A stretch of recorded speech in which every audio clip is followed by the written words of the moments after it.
First thing I ask everybody, if you could say and spell your name so we can't screw it up later. Oh yeah, my name's Don Tesdal, and it's spelled Tesdal. Gotcha. And then what do you do? Do you work outside of volunteer firefighting, or what's your I situation? do. I'm a Yeah. program analyst with the state of Oregon. I run a federal program for the state of Oregon called the Law Enforcement Support Office program, the 1033. And I assist law enforcement agencies with acquiring surplus Department of Defense equipment. I'm also the surplus property coordinator for Oregon Surplus Property, and anything that the federal government purchases that still has a usable life gets passed along to agencies that qualify to use it. So everything from really everything from vehicles to heavy equipment to generators, pumps, you name it. Anything that the federal government has purchased that municipalities might like to have, we acquire that for them. Gotcha. And Yeah. then with Aurora Fire District, what is it? I am not with the Aurora Fire Oh, District. yeah. I am with Idanha-Detroit Fire, and the reason I wear the Aurora Fire Department shirt tonight is because they donated us a fire engine. I like to give a shout out to Aurora because ours burned up. One of our fire engines burned up during the fire, and they were watching it, and they said, we need to help those folks out. And they donated a fire engine to us, and I, for one, am super glad they did. The very day that they donated that fire engine, we attacked 3 structure fires with that engine and put out fires that would have consumed 3 different homes. So that was a wonderful gift. So Aurora Fire District has a special place in my heart. I have just been gifted a bunch of brothers that I never thought I would have. Before I forget, if you could repeat which district you are with, and then what's your title with that? Yeah, I'm with Idanha-Detroit Fire District, and I am nothing more than a volunteer. Got it. This sort of started directly impacting your family slash threatening your home when? We're talking about the Santiam fire. Correct. Yeah. Yeah, the Santiam fire actually started out, as you know, as the Beachy and the Lion's Head fires. Now, we had just had a little powwow at 5 o'clock on 5 o'clock in the afternoon on Monday, and talking about how we were going to approach this fire. So once we did that, we just went out on a little patrol. While we were out on patrol, we got a call that there was a down power line. Me and Joe Darby were riding around in the engine, and we took the call, and so we went out looking for the down power line. We looked for that for a while until about 8 o'clock, never found it, and called it quits at that time. And that's okay. And so I ended up taking the fire engine over to my house, and Joe Darby went back to the station, and our plan for the evening was to wait and see what happened. Brighton-Bush had already been evacuated. We knew that there was fire there, and we knew we were expecting heavy winds, and so we were definitely on high alert for that. We're talking about like the city of Detroit. The city of Detroit Yeah. specifically was on high alert. Gates was on high alert. I mean, the warnings had already been sent out. Gates, Lyons, Mahama, all the towns in the canyon were aware, just not really, I would say, overly concerned about something happening. The winds ended up being a big part of what caused those fires to do what they did. I got a call about 10 o'clock by the chief, and he just asked me how things were going, and I told him what I was up to, and he's like, well, we had fire jump the road down on 22 there, down by Mill City, and I'm like, that's not cool. I'm like, how's the Lion's Head doing? And he's like, it's gaining momentum. I'm not gonna lie to you, it's gaining momentum. And I'm like, should I be concerned? And he's like, well, we're gonna be very cautious right now. And so that's where I went from that point. When my chief tells me to be cautious, I'm gonna be cautious. My wife started packing up a few things. I grabbed all the hoses out of the garden. I had a big vegetable garden, and so I grabbed all the hoses I could get, grabbed all the sprinklers I could get. I mounted them all to boards, and I climbed up on a ladder at 11 o'clock at night and started drilling holes in the top of my metal roof and put the sprinklers up there. I mounted a sprinkler on a 10-foot ladder on the top of my upper deck, and I turned the water on everything, grabbed my soaker hoses, put them all the way around the house. I'm like, we're going to be all right. If we have to evacuate, I'm soaking everything. If embers come across, we're going to be all right. And I apologize, this is Monday night. This was Monday night, and I'm doing this about 11 o'clock or so. Okay. About the time I wrapped it up, got another phone call from the chief. Don, what you doing? Being cautious. Well, why don't you go ahead and wake everybody up? Get your family out, wake up the neighborhood, and I'd like you to get everybody out. And I asked him, well, I've got the fire engine. Should I? He's like, can you bring it back? That was kind of scary. That wouldn't be a normal thing to say. Bring it back because... Made me wonder that same question. So I did exactly that. We got up our kids. We put them in the Suburban. My wife followed me. I drove the fire engine down to Idanha, talked to the chief, and he confirmed, yeah, the Lion's Head was coming over the top of the mountain. So I'm like, all right, what's my escape? He says, you have to go east. I want you to tell everybody to go east. West is nasty right now. It's dangerous, and make sure you tell everybody. So that's what we did. We drove back into Detroit and headed up into our neighborhood and rolled down windows, got on the horn. Both of us yelling out the window, everybody wake up, everybody get up, there's a fire. Got back to the house and grabbed the last couple things that we figured we better bring, which was some food, because we didn't know if you don't make it, you're going to want some food wherever your hasty retreat is. We grabbed whatever things we might need for that, and then we took out that whole process took about 10 minutes. Grab and go. It was grab and go. Did a quick look around once we got out to our cars. I had all the kids and the dog in my car, and my wife followed us in her car. We headed out to Highway 22 and hung a left, and on right behind us, all you could see was orange sky. You could see flames licking down the mountain. The wind was gusting heavily at that point, and we headed towards Idanha with an orange glow on the back of our vehicles, and got to Idanha. I got to Idanha and I talked to Assistant Chief Faust and one of the deputies there, and I double checked with him. I says, Damon, square with me right now. Is Idanha safe? He says, Idanha is not safe. I'm like, okay, can I go west? You cannot go west. West would have been good for us because we would have been home in an hour. East wouldn't have been so good, and I was scared to go east, to be honest with you. The easterly winds that were blowing, feeding that Lion's Head fire, didn't sound like a great idea to me. Mm-hmm. Deputy had just driven that road, and he says that ash is coming down like snow right now, so just be careful and drive through it. And so I picked up the cell phone and I told my wife, hey, we're gonna run into some potentially ugly stuff. We're gonna drive through it. Don't stop. So we headed out.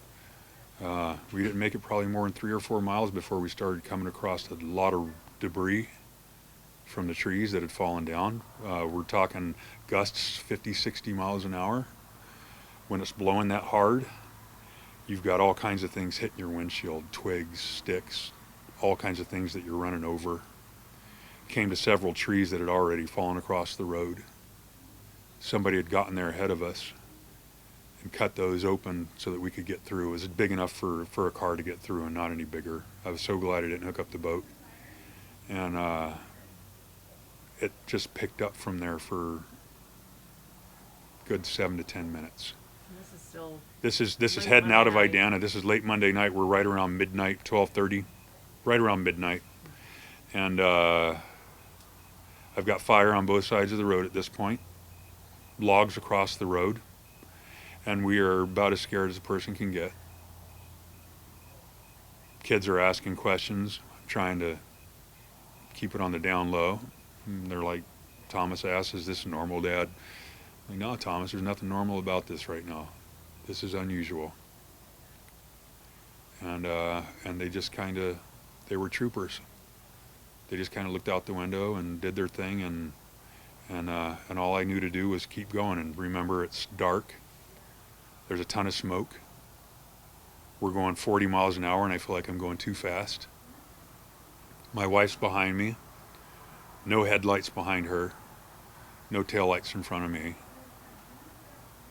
Deputy drives by after we pass another fallen tree. I roll down my window. He rolls down his, and he's like, he waves me on. We keep going. Wind picks up. Gusts are hitting the windshield. Come around the corner, right around Marion Forks, and there's the Lion's Head. The whole sky is orange. The Lion's Head is basically racing down the mountain. And I knew that's what that was. I'm thinking to myself now, where do I pull off to get the kids down to the water? River runs right along the right-hand side there as you're traveling east. So I'm just looking for a good place. I don't know what it would have taken at that point for me to pull over. Maybe it would have taken one more tree. I don't know. A little more fire. I don't know. But we kept going. And that lasted about 3 to 5 minutes, and we were in the clear. We kept driving. Finally caught up with some people. Biggest relief of my life was seeing a taillight in front of me.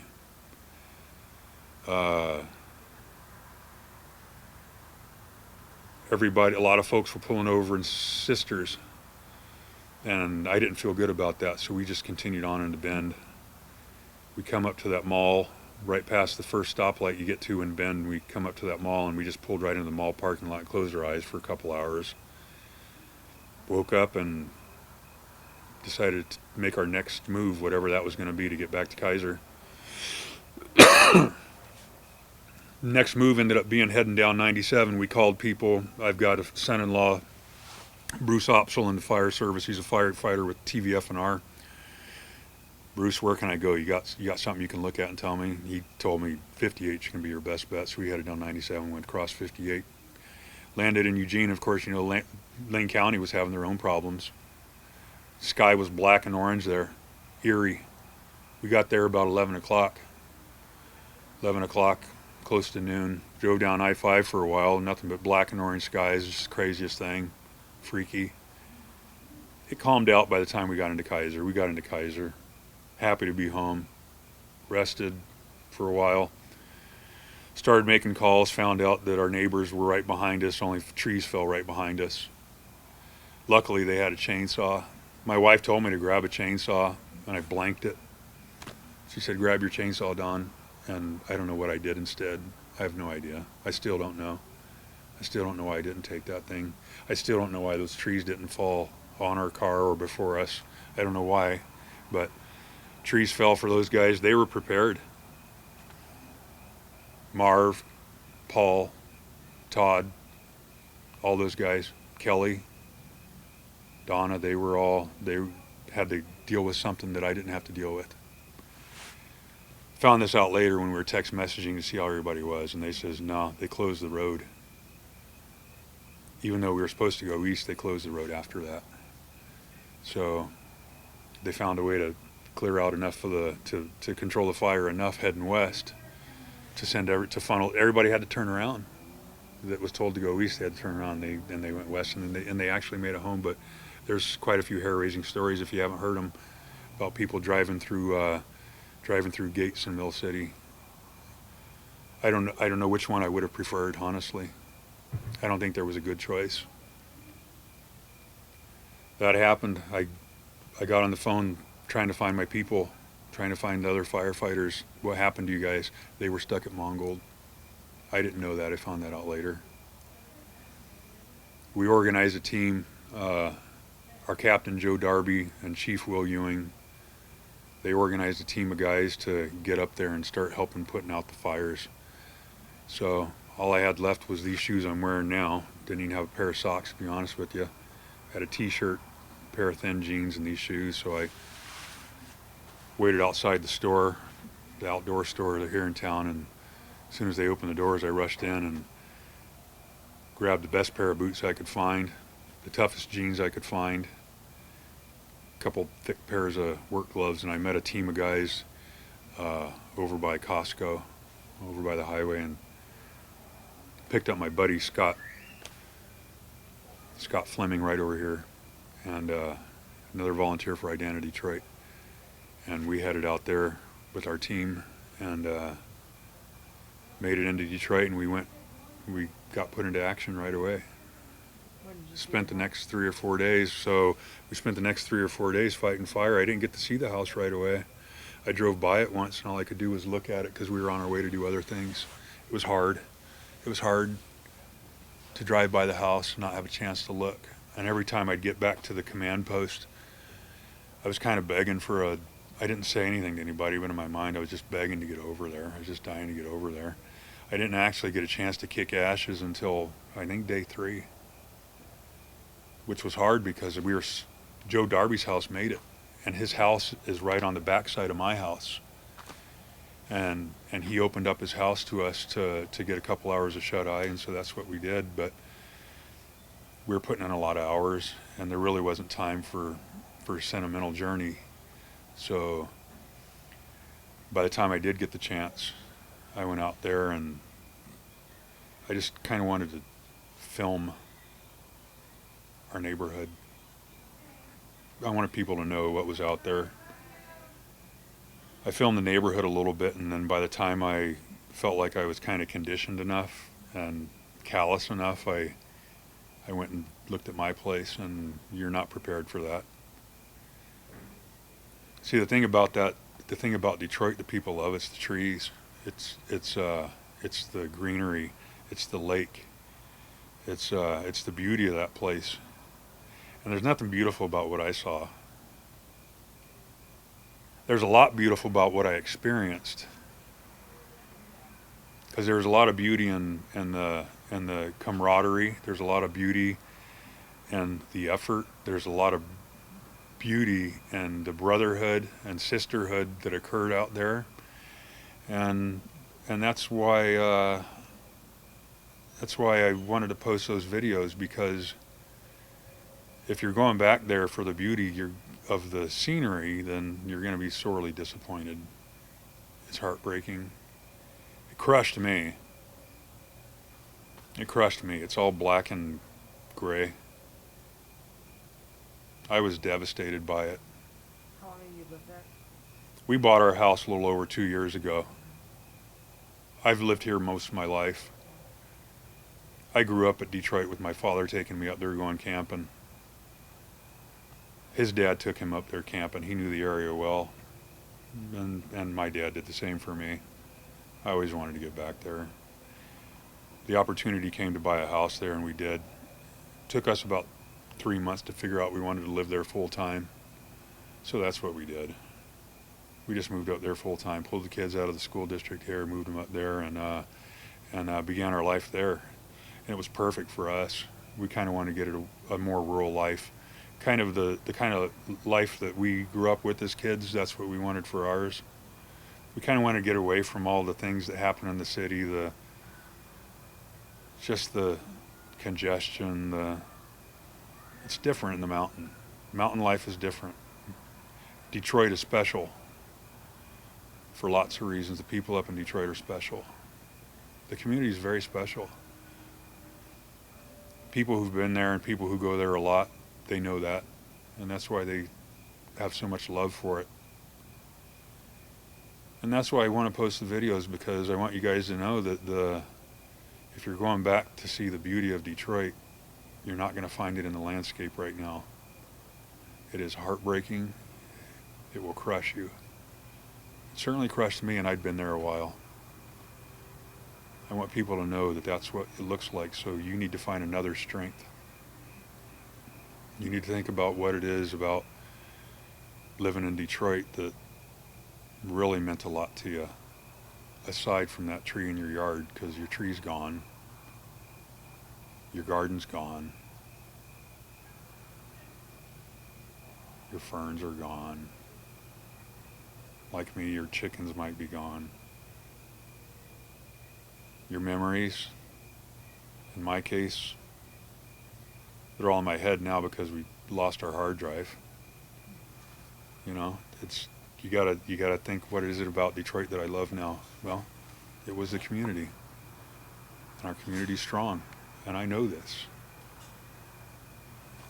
I know this from being up there and going out on calls, and I know this from the community church. I know this from the city council. I know this from my neighbors. I know this from the bonds that we all made. So that's where the beauty is, and that's where we're gonna start. The green will come back. Some of those trees won't come back. I can't wait to see what happens with that. But that was a crushing blow. Even though I'd been there, when I actually saw it, it was more than I could handle. Okay. I think we're done. I really appreciate it. You betcha.